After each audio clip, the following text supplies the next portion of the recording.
മണ്ഡലത്തിൽ എല്ലാ സ്ഥലത്തും എത്തുന്ന ഒരു മുഖമായി മാറാൻ വേണ്ടിയിട്ട് ചുരുങ്ങിയ കാലം കൊണ്ടാണെങ്കിലും രാജേഷിന് ആയിട്ടുണ്ട് എന്നുള്ളത് മറ്റൊരു തരത്തിൽ വിലയിരുത്തേണ്ട ഒരു കാര്യമാണ്. എനിക്ക് തോന്നുന്ന വലിയ ഗ്രൂപ്പ് വഴക്കുകളുടെ കാലം അവസാനിച്ചിരിക്കുന്ന ഒരു ഘട്ടമാണ് കോൺഗ്രസ്സിലുള്ളത്. കഴിഞ്ഞ ഫെബ്രുവരിയിലൊക്കെ തന്നെ കരുണാകരൻ്റെയും ഉമ്മൻചാണ്ടിയുടെ പേരിൽ 2 ട്രസ്റ്റുകൾ അവിടെ ഉപയോഗിക്കപ്പെട്ടു.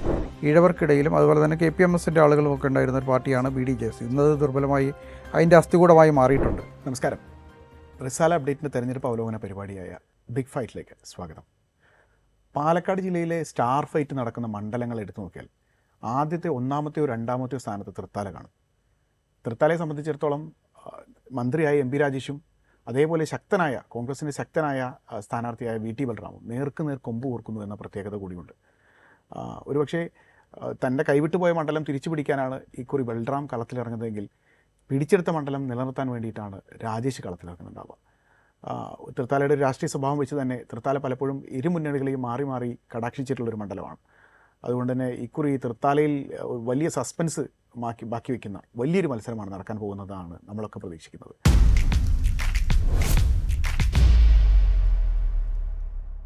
അപ്പോൾ തൃത്താല ഒരു സ്റ്റാർ ഫൈറ്റ് നടക്കുന്ന മണ്ഡലം തന്നെയാണല്ലോ അല്ലേ. ഈ തൃത്താലയെ കുറിച്ച് പറയുമ്പോൾ നമുക്ക് ഈ പറയുന്ന പോലെ മാറി മാറി വരുന്ന പലപ്പോഴും ആരെ വേണമെങ്കിലും ഫേവർ ചെയ്യാൻ പറ്റുന്ന മനസാക്ഷിയിലൊരു മണ്ഡലമെന്ന് പൊതുവെ എല്ലാവരും വിലയിരുത്താറുണ്ട്. ഇപ്പം ഈ തൃത്താല പൊതുവെ MP രാജേഷിൻ്റെ ഒരു മണ്ഡലമാണ് എന്നാണ് പൊതുവെ ഇപ്പോൾ ഒരു നറേറ്റീവ്. എങ്കിലും ചരിത്രം നോക്കിക്കഴിഞ്ഞാൽ കോൺഗ്രസ് അതെ എങ്കിലും ചരിത്രം നോക്കുമ്പോൾ MP രാജേഷിനെയും അല്ലെങ്കിൽ CPM-നെയും അതേപോലെ തന്നെ കോൺഗ്രസിനെയും മാറി മാറി പരീക്ഷിക്കുന്ന ഒരു മണ്ഡലമാണ്. ഒരു സ്ഥിരമായ മനസാക്ഷിയൊന്നും തൃത്താലയെ സംബന്ധിച്ചില്ല. എങ്കിലും ഒരു 20 വർഷത്തെ തുടർച്ചയ്ക്കാണ് 2011 VT ബൽറാം അന്ത്യം കുറിക്കുന്നത്. ആ തെരഞ്ഞെടുപ്പ് മുതൽ പിന്നീട് 2 പ്രാവശ്യം VT ബൽറാം തന്നെയാണ് അധികാരത്തിൽ വരുന്നത്. VT ബൽറാമിനെ കൊമ്പുകുത്തിക്കാൻ വേണ്ടി രാജേഷ് ഈ പറഞ്ഞ 2021 ലോക്സഭാ തെരഞ്ഞെടുപ്പിൻ്റെ തോൽവിക്ക് ശേഷം രാജേഷ് പോവുകയാണ് വമ്പനായിട്ടുള്ള VT ബൽറാമിനെ കൊമ്പുകുത്തിക്കാൻ. പിന്നെ നടന്നതൊക്കെ വളരെ നാടകീയമായ നീക്കങ്ങളാണ്. VT ബൽറാമിന് ചില രാഷ്ട്രീയ പ്രതിസന്ധികൾ ഉണ്ടാകുന്നു. അപ്പോൾ വളരെ നാടകീയമായിട്ടുള്ള കുറേ സംഭവങ്ങൾ കൊണ്ട് സമ്പന്നമായിട്ടുള്ളൊരു മണ്ഡലം എന്ന് കൂടെ പറയേണ്ടി വരും. കാരണം ഈ വിമത നീക്കങ്ങൾ അതുപോലെ ഗ്രൂപ്പിസമൊക്കെ കേരളത്തിലെ മറ്റ് മണ്ഡലങ്ങളൊക്കെ അപേക്ഷിച്ചിട്ട് എല്ലാ മണ്ഡലങ്ങളിലും ഉണ്ടാവാം. എങ്കിലും തൃത്താല പാലക്കാട് ജില്ലയെ അപേക്ഷിച്ചിട്ട് തൃത്താല വളരെ ആക്റ്റീവായിട്ട് ഗ്രൂപ്പിസമൊക്കെ നിലനിൽക്കുന്ന ഒരു മണ്ഡലം കൂടിയാണ്. അപ്പോൾ ഈ സ്റ്റാർ ഫൈറ്റാണ് തൃത്താലയിലെ കുറി. ഏകദേശം നമുക്ക് സ്ഥാനാർത്ഥി ചിത്രമൊക്കെ തെളിഞ്ഞപ്പോൾ തൃത്താലയെ സംബന്ധിച്ച് ഇനി എന്ത് എന്നുള്ള രീതിയിലേക്ക് ചർച്ച മുന്നോട്ട് കൊണ്ടുപോകാൻ പറ്റുന്ന ഒരു സാഹചര്യം കൂടിയാണ്. കാരണം 2 സ്ഥാനാർത്ഥികളായിരിക്കുന്നു. തൃത്താലയിൽ തെരഞ്ഞെടുപ്പിൻ്റെ തീയതി പ്രഖ്യാപിക്കപ്പെട്ടിരുന്നു. അപ്പോൾ വലിയ രീതിയിലുള്ള ഒരുക്കങ്ങൾ നടക്കുന്നു. അപ്പോൾ തൃത്താല ശരിക്കും ഒരു സസ്പെൻസ് ത്രില്ലറിൻ്റെ എഫക്റ്റ് കിട്ടുന്ന ഒരു മണ്ഡലമായിരിക്കും. തൃത്താല വളരെ ശക്തമായൊരു മത്സരം നടക്കാൻ പോകുന്ന ഒരു മണ്ഡലമായിട്ട് തന്നെ നമുക്ക് കാണാൻ കഴിയും. അതിൽ പ്രധാനപ്പെട്ട കാര്യം ഈ മന്ത്രിസഭയിലെ പിണറായി വിജയൻ്റെ മന്ത്രിസഭയിലെ വളരെ പ്രധാനപ്പെട്ട ഒരു മന്ത്രിയായ MP രാജേഷാണ് അവിടെ വീണ്ടും മത്സരിക്കുന്നത്. അദ്ദേഹത്തോട് ഏറ്റുമുട്ടുന്നത് കോൺഗ്രസ് 2 തവണ അവിടെ കോൺഗ്രസിൻ്റെ പ്രതിനിധിയായിരുന്ന VT ബൽറാം എന്ന ശക്തനായ ഒരു എതിരാളി തന്നെയാണ്. അദ്ദേഹം ശക്തനായ ഒരു എതിരാളിയാണ്. 2011 മുതൽ 16 വരെ ഉള്ള തിരഞ്ഞെടുപ്പുകളിൽ അദ്ദേഹം തുടർച്ചയായി ജയിച്ച ഒരു മണ്ഡലം കൂടിയാണ്. പക്ഷേ 2021 പ്രത്യേകത എന്ന് പറഞ്ഞാൽ 2021 LDFന് വലിയ മുന്നേറ്റമുണ്ടായ 2ാം പിണറായി സർക്കാർ രൂപീകരിക്കപ്പെടുന്ന വലിയ മുന്നേറ്റമുണ്ടായ ഒരു തെരഞ്ഞെടുപ്പ് കൂടിയായിരുന്നു 2021 നടന്നത്, കഴിഞ്ഞ തെരഞ്ഞെടുപ്പ്. അപ്പോൾ അതിൻ്റെ ഒരു പ്രതിഫലനം സ്വാഭാവികമായിട്ടും ആ മണ്ഡലത്തിലും ഉണ്ടായിട്ടുണ്ടെന്ന് തന്നെയാണ് ഞാൻ കരുതുന്നത്. പക്ഷേ VT ബൽറാമിൻ്റെ ഭാഗത്തുനിന്നുണ്ടായ ചില പിഴവുകൾ അദ്ദേഹത്തിൻ്റെ പരാജയത്തിന് കാരണമായിട്ടുമുണ്ട്. VT ബൽറാമിനോട് അതൃപ്തി തോന്നാൻ പ്രത്യേകിച്ച് ഇടതുപക്ഷ വോട്ടുകൾ ഉൾപ്പെടെ ഒരു ഘട്ടങ്ങളിൽ VT ബൽറാം നേടിയിരുന്നു എന്നാണ് ഞാൻ മനസ്സിലാക്കുന്നത് തൃത്താലയിൽ. പക്ഷേ VT ബൽറാം അന്ന് നടത്തിയ ചില പരാമർശങ്ങൾ AK ഗോപാലിനെ കുറിച്ചൊക്കെ നടത്തിയ കമ്മ്യൂണിസ്റ്റ് പാർട്ടിക്കാർ മാത്രമല്ല എല്ലാ പാർട്ടിക്കാരും വളരെ ആദരപൂർവ്വം കാണുന്ന വളരെ ജനകീയ നേതാവായ AKജിയെക്കുറിച്ച് നടത്തിയ ചില പരാമർശങ്ങൾ VT ബൽറാമിന് അവിടെ പ്രശ്നമായിട്ടുണ്ട് എന്ന് തന്നെ ഞാൻ കരുതുന്നു. അതോടൊപ്പം അദ്ദേഹത്തിൻ്റെ ചില നിലപാടുകൾ ചില വിഭാഗക്കാർക്ക് അദ്ദേഹത്തെ എതിരായി മാറ്റിയിട്ടുണ്ടെന്ന് പറയേണ്ടി വരും.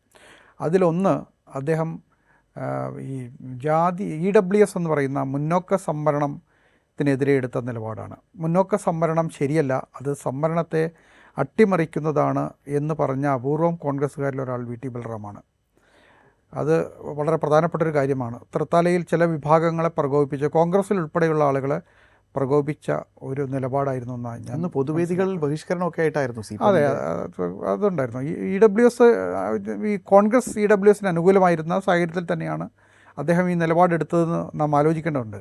അതായത് ലോക്സഭയിൽ EWSനെതിരെ അനുകൂലമായ ഭരണഘടനാ ഭേദഗതി വരുമ്പോൾ BJP കൊണ്ടുവന്ന ബില്ലിനെ അനുകൂലിച്ച് കോൺഗ്രസ് അനുകൂലിച്ചപ്പോഴും VT ബൽറാം കോൺഗ്രസിൻ്റെ നിലപാടിനെ എതിർത്തുകൊണ്ട് EWSനെ എതിരായി നിലകൊണ്ടു എന്നുള്ളതാണ്.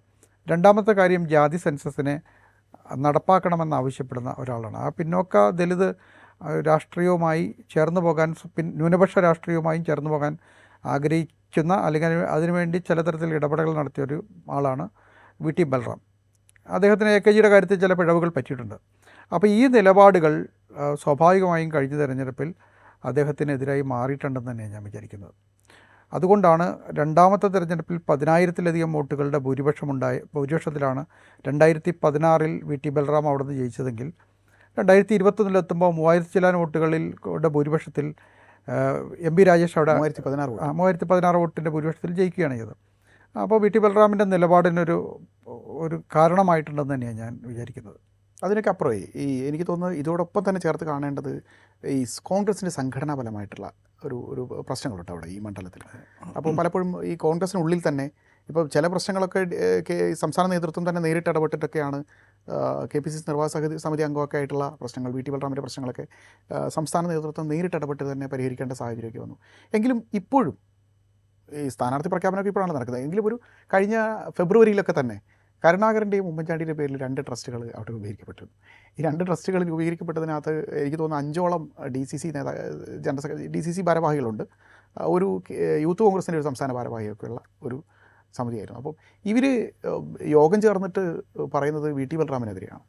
അപ്പോൾ VT ബൽറാമിനെതിരെ പലപ്പോഴും ഉന്നയിക്കുന്ന ആരോപണങ്ങളൊക്കെ പറഞ്ഞാൽ ഇപ്പോൾ ആനക്കര പോലെയുള്ള പ്രധാനപ്പെട്ട ശക്തി കേന്ദ്രങ്ങളിലൊക്കെ തെരഞ്ഞെടുപ്പുകളിൽ ഈ പാർട്ടിക്കെതിരെ മത്സരിച്ച സ്ഥാനാർത്ഥികളെ പിന്താങ്ങി, അതുപോലെ ഈ കുമ്പിടി ഈ ബാങ്കിൽ, സഹകരണ ബാങ്കിൽ പലപ്പോഴും ചില ക്രമക്കേടുകളൊക്കെ ഉണ്ടായപ്പോൾ അതുമായി കുറ്റാരോപിതരെ സംരക്ഷിച്ചു. അങ്ങനെ ചെറിയ ചെറിയ ആരോപണങ്ങളൊക്കെയാണ്. എങ്കിലും ഇതൊന്ന് എക്കോ ചെയ്യാൻ വേണ്ടിയിട്ട് ആരൊക്കെ ശ്രമിക്കുന്ന പോലെ VT ബൽറാമിനെതിരെ വീണ്ടും ആ ഒരു പഴയ തരംഗം ഊതി കത്തിക്കാനൊക്കെ ആരൊക്കെ ശ്രമിക്കുന്ന പോലെയൊക്കെ നമുക്ക് തോന്നുന്ന ഒരു സാഹചര്യം ഉണ്ട്. എന്തെങ്കിലും പ്രധാനപ്പെട്ട നേതാക്കളൊക്കെ VT ബൽറാമിനോടൊപ്പം ഒരു ശത്രുപക്ഷത്തു നിന്നെങ്കിലും, അവിടെ ഉണ്ടായിരുന്ന പ്രധാനപ്പെട്ട നേതാക്കളിൽ പല ആളുകളും ശത്രുപക്ഷത്തിൽ VT ബൽറാമിനെ ഒരു നീക്കി നിർത്തിയിൽ നിന്ന് കുറച്ചുകൂടെ ചേർത്ത് നിർത്തുന്ന ഒരു സാഹചര്യം ഇപ്പോഴും ഉണ്ട്.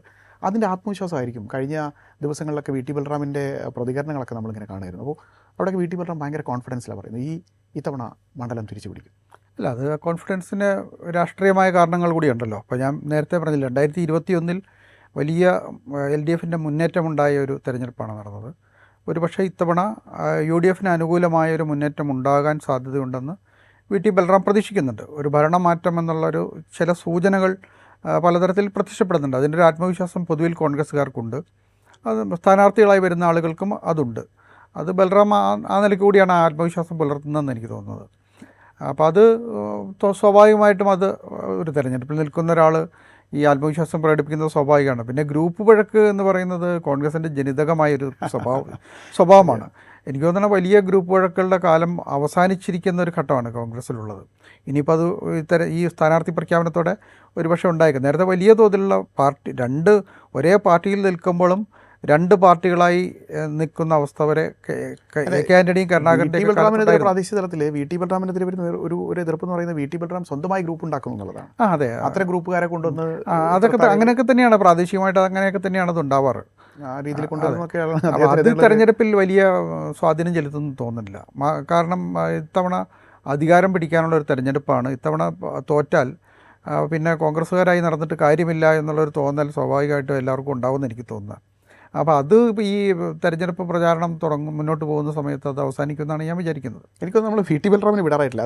കാരണം ഈ രാജേഷിനെ സംബന്ധിച്ചിടത്തോളം ഒരിക്കലും സ്പീക്കറായി വരുന്നു, പിന്നീട് മന്ത്രിയായി വരുന്നു. അപ്പോൾ ഇങ്ങനെ ഒരു ഗ്ലാമറസ് ആയിട്ടുള്ള കസേരയുള്ള ഒരു മണ്ഡലമാണ്. അപ്പോൾ ഈ മണ്ഡലത്തെ സംബന്ധിച്ചിടത്തോളം VT ബൽറാം എന്ന് പറയുന്ന ആൾ ഒരുപക്ഷെ വീണ്ടും വരികയാണ്.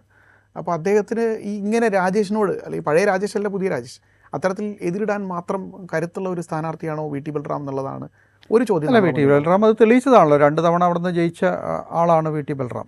ഒരുപക്ഷെ 2011 കരുത്ത് തെളിയിച്ചൊരു നേതാവ് തന്നെയാണ്. 2011 VT ബൽറാം മാത്രമല്ല, ഈ തൃത്താലയിൽ നിന്ന് തോറ്റിട്ടുള്ള ആളുകളും ജയിച്ചിട്ടുള്ള ആളുകളും വളരെ പ്രധാനപ്പെട്ട ആളുകളാണ് പലപ്പോഴും അവിടെ ജയിക്കുകയും തോൽക്കുകയും ചെയ്തിട്ടുള്ളത്. അതിലിപ്പോൾ P ബാലൻ എന്ന് പറയുന്ന കോൺഗ്രസ്സിലെ വലിയൊരു ആദർശ ആന്റണിയോടൊപ്പം അതിൽ നിന്ന് വ്യത്യസ്തമായി വളരെ ആദർശ ഉള്ള നേതാവായിട്ട് കരുതപ്പെട്ടിരുന്ന P ബാലൻ 2 തവണ തോറ്റ മണ്ഡലമാണ്. വി ടി ബൽറാം പി ബാലനെ അപേക്ഷിച്ച് അത്ര വലിയ നേതാവെന്ന് എനിക്ക് തോന്നുന്നില്ല. കാരണം പി ബാലന് അത്രയധികം ജനസ്വാധീനവും പിന്തുണയും ഒക്കെ ഉണ്ടായിരുന്നു. പക്ഷേ അദ്ദേഹം അവിടെ തോൽക്കുകയാണ് ചെയ്തത്. അതെ. അതുപോലെ കെ ശങ്കരനാരായണൻ KPC പ്രസിഡൻറ്റും പിന്നീട് ഗവർണറും മന്ത്രിയൊക്കെ ആയിരുന്ന കെ ശങ്കരനാരായണൻ അവിടെ നിന്ന് ജയിച്ചൊരു മണ്ഡലമാണ്. കൂട്ടത്തിൽ വി ടി ബൽറാം തോൽപ്പിച്ച ആളുടെ കഥ ഇവിടെ പറയാമല്ലോ. മമ്മിക്കുട്ടി എന്ന് പറയുന്ന മമ്മിക്കുട്ടി എന്ന് പറയുന്ന CPM-ൻ്റെ പ്രധാനപ്പെട്ട ഒരു നേതാവിനെ തോൽപ്പിച്ചിട്ടാണ് 2011 അദ്ദേഹം അവിടെ ജയിക്കുന്നത്. അപ്പോൾ അത്തരത്തിലുള്ളൊരു തുല്യ നിലയിലുള്ള ഒരു പോരാട്ടം തന്നെയാണ് യഥാർത്ഥത്തിൽ തൃത്താലയിൽ നടക്കുന്നത്. രാജേഷ് മന്ത്രിയാണ്, പ്രധാനപ്പെട്ടൊരു നേതാവായിരിക്കെ തന്നെ വി ടി ബൽറാമും അത്ര തന്നെ ശേഷിയുള്ള ഒരു നേതാവാണ് തൃത്താലയിൽ. അപ്പോൾ ആ നിലയിൽ തുല്യ നിലയിലുള്ള ഒരു പോരാട്ടമായി തന്നെയാണ് തൃത്താലയിൽ നടക്കുന്നതിന് നമ്മൾ കാണേണ്ടത്. മാത്രമല്ല, നേരത്തെ പറഞ്ഞ പോലെ രാജേഷിൻ്റെ ഭൂരിപക്ഷം 2021 വലിയൊരു LDF തരംഗമുണ്ടായപ്പോഴും രാജേഷിന് തൃത്താലയിൽ ലഭിച്ച ഭൂരിപക്ഷം എന്ന് പറഞ്ഞാൽ 3000 ചില നോട്ടുകൾ മാത്രമാണ്. അതെ അതെ അതെ അതെ. അത് പിന്നീട് നടന്ന തെരഞ്ഞെടുപ്പുകളുമായി കൂടെ നമ്മളതിന് ചേർത്ത് നോക്കേണ്ടതുണ്ട്. ഒന്ന് ലോക്സഭാ തെരഞ്ഞെടുപ്പാണ്. നമുക്ക് തെരഞ്ഞെടുപ്പുകൾ നോക്കി വരാൻ തോന്നുന്നു. ലോക്സഭാ തെരഞ്ഞെടുപ്പിൽ അബ്ദുൽ സമദ് സമദാനിയാണ്. പൊന്നാനി ലോക്സഭാ മണ്ഡലത്തിൻ്റെ ഭാഗമാണ് തൃത്താല. അദ്ദേഹമാണ് അവിടെ ജയിച്ചത്. വലിയ ഭൂരിപക്ഷം, 2 ലക്ഷത്തിലധികം വോട്ടിൻ്റെ ഭൂരിപക്ഷത്തിലാണ് അദ്ദേഹം പൊന്നാനി മണ്ഡലത്തിൽ നിന്ന് ഈ അബ്ദുൽ സമദ് സമദാനി അവിടെ ജയിക്കുന്നത്. എനിക്കൊന്ന് നമുക്ക് ഈ തെരഞ്ഞെടുപ്പുകളുടെ കണക്കൊന്ന് നോക്കി പോവാം. നമ്മൾ പതിവ് പോലെ അതുകൂടെ ഒന്ന് പരിശോധിച്ച് പോവുകയാണെങ്കിൽ, അപ്പോൾ നമുക്ക് ലോക്സഭാ തെരഞ്ഞെടുപ്പിലേക്ക് ആദ്യം പോവാം. ഈ 2024 ലോക്സഭാ തെരഞ്ഞെടുപ്പിൽ 2024 ലോക്സഭാ തെരഞ്ഞെടുപ്പിൽ നമ്മുടെ തൃത്താല മണ്ഡലത്തിൽ മാത്രം അബ്ദുൽ സമദ് സമദാനിക്ക് കിട്ടിയ വോട്ട് എന്ന് പറയുന്നത് 59,820 വോട്ടാണ്. അതെ. KS ഹംസ, അന്ന് CPM-ൻ്റെ സ്ഥാനാർത്ഥിയായിട്ടുള്ള KS ഹംസയ്ക്ക് കിട്ടിയിരിക്കുന്നത് 50,617 വോട്ടാണ്. ഇതിനിടയിൽ ഒരു BJP-യുടെ സ്ഥാനാർത്ഥിയായിട്ടുള്ള അഡ്വക്കേറ്റ് നിവേദിതയ്ക്ക് കിട്ടിയത് 26,162 വോട്ടാണ്. അതായത് കോൺഗ്രസ്സിന് 9,203 വോട്ടുകളുടെ ലീഡ് കഴിഞ്ഞ ലോക്സഭാ തെരഞ്ഞെടുപ്പിൽ കിട്ടുന്നത്. അത് ലോക്സഭാ തെരഞ്ഞെടുപ്പായിരുന്നു. കേരളത്തിൽ 18 മണ്ഡലങ്ങൾ UDF നേടിയൊരു തെരഞ്ഞെടുപ്പും കൂടിയായിരുന്നു. അതും കൂടെ നമ്മൾ ശ്രദ്ധിക്കണം. അതെ. മാത്രമല്ല, ഈ പൊന്നാനി എന്ന് പറയുന്ന വലിയ തോതിൽ പറയുന്ന UDF-നും മുസ്ലിം ലീഗിനും വലിയ പ്രാമാണ്യമുള്ള ഒരു മണ്ഡലത്തിൽ നിന്നാണ് അബ്ദുൽ സമദ് സമദാനി അവിടെ ജയിക്കുന്നതെന്നും കൂടെ നമ്മൾ വിചാരിക്കണം. കൗതുകമുള്ള ഒരു കാര്യം കൂടെയുണ്ട്. തദ്ദേശ തെരഞ്ഞെടുപ്പിൽ 6,321 വോട്ടുകളുടെ കൃത്യമായ ഭൂരിപക്ഷം UDF-ന് ഈ മണ്ഡലത്തിലുണ്ട്. അതെ. അപ്പോൾ ഇതൊക്കെ കണക്ക് കൂട്ടും. പഞ്ചായത്തുകളിലെ ലീഡ് ആനക്കര, കപ്പൂർ, പട്ടിത്തറ, പരുതൂർ, തൃത്താല തുടങ്ങിയ തിരുമറ്റക്കോട്, നാഗലശ്ശേരി, ചാലിശ്ശേരി, ഇത്രയും പഞ്ചായത്തുകളാണ് ഈ മണ്ഡലത്തിൽ. അതെ അതെ അതെ അതെ. അതിൽ UDF ഭരിക്കുന്ന പഞ്ചായത്തുകളാണ് തൃത്താല, ചാലിശ്ശേരി, ആനക്കര, കപ്പൂർ, പട്ടിത്തറ എന്ന് പറയുന്നത്. അതായത് ഭൂരിപക്ഷം പഞ്ചായത്തുകളും ഭരിക്കുന്നത് UDF ആണ്. കഴിഞ്ഞ 5 പഞ്ചായത്തുകൾ UDF ഭരിക്കുമ്പോൾ 3 പഞ്ചായത്തുകൾ മാത്രമാണ് LDF-ന് ലഭിച്ചത്. അപ്പോൾ അവിടെ തന്നെ UDF-ന് ഒരു മുൻതൂക്കം ലോക്സഭാ തെരഞ്ഞെടുപ്പിലും പഞ്ചായത്ത് തെരഞ്ഞെടുപ്പിലും ഉണ്ടായിട്ടുണ്ട്. അത് നിയമസഭാ തെരഞ്ഞെടുപ്പിൽ അതുപോലെ ആവർത്തിക്കണമെന്ന് നിർബന്ധമൊന്നുമില്ല. കാരണം പല ഘട്ടങ്ങളിലും പല തെരഞ്ഞെടുപ്പുകളിലും പല സ്ഥലങ്ങളിലും മണ്ഡലങ്ങളിലുമൊക്കെ തന്നെ ഒരേ തലത്തിലല്ല ഈ തെരഞ്ഞെടുപ്പ് ഫലങ്ങളുണ്ടായിട്ടുണ്ട്. അപ്പോൾ അതുകൊണ്ട് MP രാജേഷ് ഇത്രയും സ്ഥലങ്ങളിൽ UDF-ന് മുൻതൂക്കം ഉള്ളതുകൊണ്ട് MP രാജേഷ് തോൽക്കുമെന്ന് നമുക്ക് പറയാൻ കഴിയില്ല. അത് CPM തന്നെ പറയാറുണ്ട്, അല്ലെങ്കിൽ നമ്മൾ എല്ലാവരും കണക്കാക്കേണ്ടത്. അതായത് ലോക്സഭാ തെരഞ്ഞെടുപ്പും തദ്ദേശ വേറൊന്നും തന്നെയാണ്, ഒരു ലിറ്റ്മസ് അല്ല, പല സാഹചര്യങ്ങളും നടക്കുന്നതാണ്. എങ്കിലും അതിൽ നിന്ന് വളരെ തീർത്ത് വ്യത്യസ്തമായിട്ടായിരിക്കും. പക്ഷേ എനിക്ക് തോന്നുന്നത് ഈ തദ്ദേശ ഭരണ തെരഞ്ഞെടുപ്പിലെ ഫലങ്ങൾ ഒരു സൂചനയാണ് പലപ്പോഴും. എങ്കിലും നമ്മൾ പൊതുവേ ഈ ഫലങ്ങളെ ചർച്ച ചെയ്യുമ്പോൾ പൊതുവെ നിയമസഭാ തെരഞ്ഞെടുപ്പ് ഇതിൽ നിന്നൊക്കെ വ്യത്യസ്തമായ രാഷ്ട്രീയ സാഹചര്യത്തിൽ സാധാരണ അത് ചർച്ച ചെയ്യുമ്പോൾ ഈ ലോക്സഭാ തെരഞ്ഞെടുപ്പും നിയമസഭാ തെരഞ്ഞെടുപ്പുമാണ് വളരെ വ്യത്യസ്തമായി മാറുന്നത്. കാരണം എല്ലാ ഘട്ടങ്ങളിലും കേരളത്തിലുണ്ടായിട്ടുള്ളത് ഈ ലോക്സഭാ തെരഞ്ഞെടുപ്പിലെയും നിയമസഭാ തെരഞ്ഞെടുപ്പിലെയും ഫലങ്ങൾ എന്തു തന്നെയാണെങ്കിലും തദ്ദേശ ഭരണ തെരഞ്ഞെടുപ്പിൽ LDF-ന് വലിയ മുൻതൂക്കം എല്ലാ കാലത്തും ഉണ്ടായത്. അതാണ് ഈ 2011 ശേഷം മറ്റാണ് ഇത്തവണ അതിലൊരു മാറ്റമുണ്ടായിരുന്നു. അപ്പോൾ ആ നിലയിലൊരു വലിയ മാറ്റം പൊതുവിൽ കേരളത്തിലുണ്ടായിട്ടുണ്ട്. തൃത്താലയിലും അതിൻ്റെ പ്രതിഫലനം ഉണ്ടാകുമെന്നാണ് ഞാൻ വിചാരിക്കുന്നത്. ഇക്കുറി ഇപ്പോൾ രാജേഷിന് മുന്നിലുള്ളത് ഈ ഒരു വെല്ലുവിളിയാണ്. സർക്കാരിനെതിരെയുള്ള ഭരണവിരുദ്ധ വികാരം. അത് നമ്മൾ എന്ത് പറഞ്ഞാലും അതൊരു യാഥാർത്ഥ്യമായി നിലനിൽക്കുന്നതാണ്. ദീർഘകാലമായി ഭരിക്കുന്ന അതെ അതെ എങ്കിലും ദീർഘകാലമായി ഭരിക്കുന്ന സർക്കാരിനോടുള്ള ഒരു മടുപ്പ് ഉണ്ടാവാനുള്ള സാധ്യതയെങ്കിലും ഉണ്ട്. അപ്പോൾ തൃത്താലനെ പോലെ ഒരു മണ്ഡലത്തെക്കുറിച്ച് പറയുകയാണെങ്കിൽ ഇപ്പോഴും ഇരു കക്ഷികളെ മാറി മാറി പരീക്ഷിക്കാൻ തയ്യാറുള്ള, അതിന് സന്നദ്ധതയുള്ള, ഒരു ഷുവർ പോക്കറ്റ് അല്ലാത്ത ഒരു മണ്ഡലം. അപ്പോൾ ആ മണ്ഡലത്തെ സംബന്ധിച്ചിടത്തോളം ഒരു പരീക്ഷണത്തിന് അവർ വീണ്ടും മുതിരുകയാണെങ്കിൽ അത് തടയാൻ വേണ്ടിയിട്ട് എന്താണ് രാജേഷിൻ്റെ ആവനാഴിയിലുള്ളത് എന്നാണ് ഒരു ചോദ്യം. രാജേഷ് വളരെ പ്രധാനപ്പെട്ട ഒരു നേതാവാണ് കേരളത്തിൽ. യുവ നേതാവാണ്. മന്ത്രിസഭയിൽ വളരെ പ്രധാനപ്പെട്ട ഒരാളാണ്. എക്സൈസ് പോലുള്ള വകുപ്പ് കൈകാര്യം ചെയ്യുന്ന വളരെ പ്രധാനപ്പെട്ട ഒരു മന്ത്രി കൂടിയാണ് അദ്ദേഹം. ആ സ്റ്റേച്ചറിലാണ് അദ്ദേഹം തൃത്താലയിൽ മത്സരിക്കാൻ പോകുന്നത്. അതുതന്നെയാണ് ഒന്നാമത്തെ രാജേഷിൻ്റെ പ്രധാനപ്പെട്ട ഒരു പോയിൻ്റ് എന്ന് പറയുന്നത്. അദ്ദേഹത്തിൻ്റെ വിജയസാധ്യതയുടെ പ്രധാനപ്പെട്ട ഘടകം അത് തന്നെയാണ്. മണ്ഡലത്തിൽ പക്ഷേ താഴേക്കടയിൽ അപ്പോൾ അദ്ദേഹത്തിൻ്റെ പരാജയപ്പെട്ടാലും അത് തന്നെയായിരിക്കും കാരണം വെച്ചാൽ ഈ സർക്കാരിൻ്റെ ഭാഗമായ ഒരു മന്ത്രി ഒരു ഭരണവിരുദ്ധ വികാരമുണ്ടെങ്കിൽ അത് പ്രകടിപ്പിക്കാൻ പറ്റുന്ന ഏറ്റവും അനുകൂലമായൊരു മണ്ഡലം തൃത്താലയായിരിക്കും. പക്ഷേ രാജേഷിനെ സംബന്ധിച്ചിടത്തോളം വളരെ അടിത്തട്ടിലേക്ക് ചെന്ന പ്രവർത്തകർക്കിടയിലും നാട്ടുകാർക്കിടയിലും ഒക്കെ മണ്ഡലത്തിൽ എല്ലാ സ്ഥലത്തും എത്തുന്ന ഒരു മുഖമായി മാറാൻ വേണ്ടിയിട്ട് ചുരുങ്ങിയ കാലം കൊണ്ടാണെങ്കിലും രാജേഷിന് ആയിട്ടുണ്ട് എന്നുള്ളത് മറ്റൊരു തരത്തിൽ വിലയിരുത്തേണ്ട ഒരു കാര്യമാണ്. മന്ത്രിയായതിനു ശേഷമൊക്കെ എത്രമാത്രം അതെ എങ്കിലും ഈ രാജേഷിൻ്റെ വിജയത്തിൻ്റെ ഒരു ഫ്യൂവൽ എന്ന് പറയുന്നത് അതായിരുന്നു. തിരിച്ചു ചെന്നിട്ട് രാജേഷ് ചെയ്ത കാര്യം അതായിരുന്നു. പലപ്പോഴും ഇറങ്ങിച്ചെന്ന് താഴെ തട്ടിലേക്ക് ഇറങ്ങിച്ചെന്നുള്ള കാര്യങ്ങൾ ഇടപെടുക, ആളുകൾക്കൊപ്പം നിൽക്കുക. ഈ കുടിവെള്ളം അടക്കമുള്ള പല പ്രശ്നങ്ങളുള്ള ഒരു മണ്ഡലം കൂടിയാണ്. പല വിഷയങ്ങളിലും കൃത്യമായിട്ടും ക്രിയാത്മകമായിട്ടൊക്കെ ഇടപെടാൻ വേണ്ടിയിട്ട് രാജേഷ് ശ്രമിച്ചിരുന്നു. മന്ത്രിയായ ശേഷം എത്രത്തോളം കണ്ട് നമുക്കറിയില്ല, എങ്കിലും അദ്ദേഹം ശ്രമിച്ചിരുന്നു എന്നുള്ളതാണ്. അപ്പോൾ അതിൻ്റെ ഒരു ഫീഡ്ബാക്കാണ് പിന്നീട് കിട്ടിയ വോട്ടൊക്കെ ആയിട്ട് നമ്മൾ കണക്കാക്കപ്പെടുന്നത്.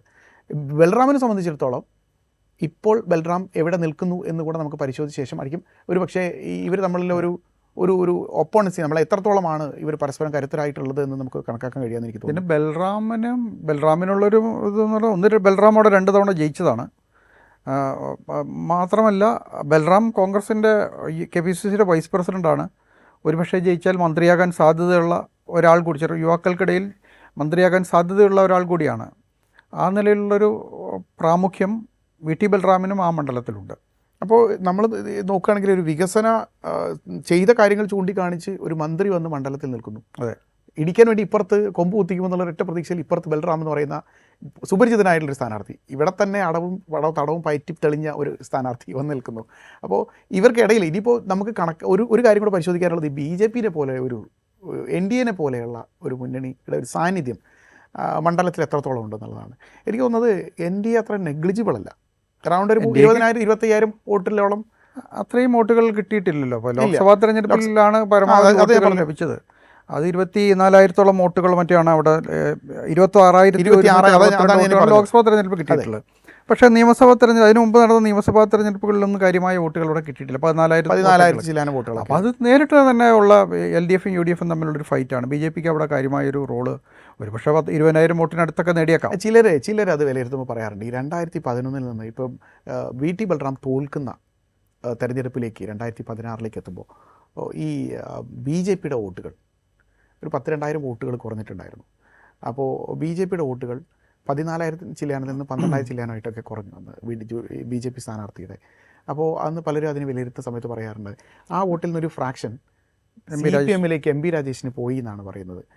ഒരു പക്ഷേ എനിക്ക് തോന്നുന്നത് BDJS പോലെയുള്ള അല്ലെങ്കിൽ ആ ഒരു സമയത്ത് ഇതത്ര ഈ ശരിയായ വിലയിരുത്തലാണെന്ന് എനിക്ക് തോന്നുന്നില്ല. അന്ന് 2016-ലെയും 2021-ലെയും തെരഞ്ഞെടുപ്പുകളിൽ BJP അല്ലെങ്കിൽ NDA എന്ന് പറയുന്ന മുന്നണിയുടെ പെർഫോമൻസിനെ നമ്മൾ വേർതിരിച്ച് കാണേണ്ട ആവശ്യമുണ്ട്.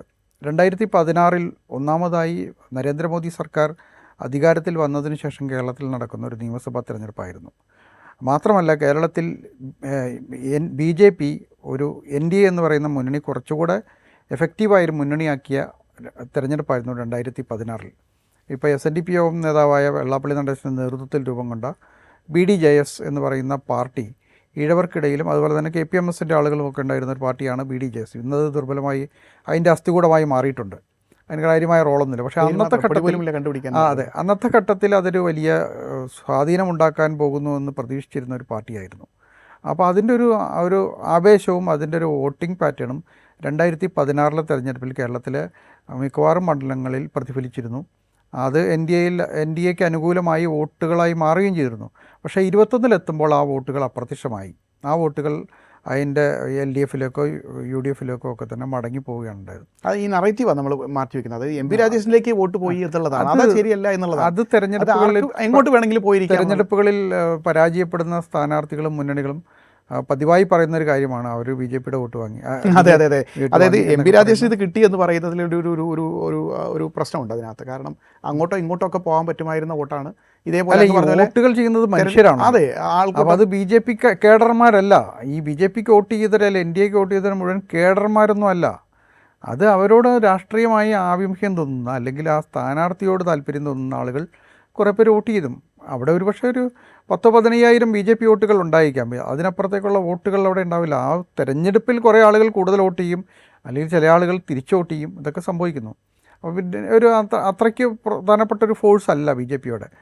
പാലക്കാട് മണ്ഡലമൊക്കെ പോലെ പ്രധാനപ്പെട്ട ഒരു BJPക്ക് സ്വാധീനമുള്ള ഒരു മണ്ഡലവുമല്ല അവിടെ തൃത്താല.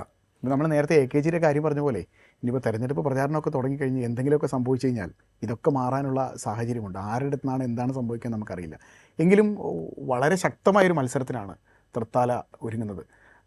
തൃത്താലയുടെ മത്സരം ഒരുപക്ഷെ പൊടി പാറുന്ന മത്സരമെന്ന് നമുക്ക് പറയേണ്ടി വരും. മത്സരത്തിന് ശേഷമുള്ളത് ഒരു സസ്പെൻസ് ത്രില്ലറിനെ മാറ്റിവെക്കുന്ന രീതിയിൽ ഒരു ഫലമായിരിക്കും. അപ്പോൾ തൃത്താലയുടെ ജനങ്ങൾ വിധി എഴുതട്ടെ. മറ്റൊരു മണ്ഡലത്തിൻ്റെ വിശേഷങ്ങളുമായി വീണ്ടും കാണാം. അടുത്ത എപ്പിസോഡ് വരെ നന്ദി.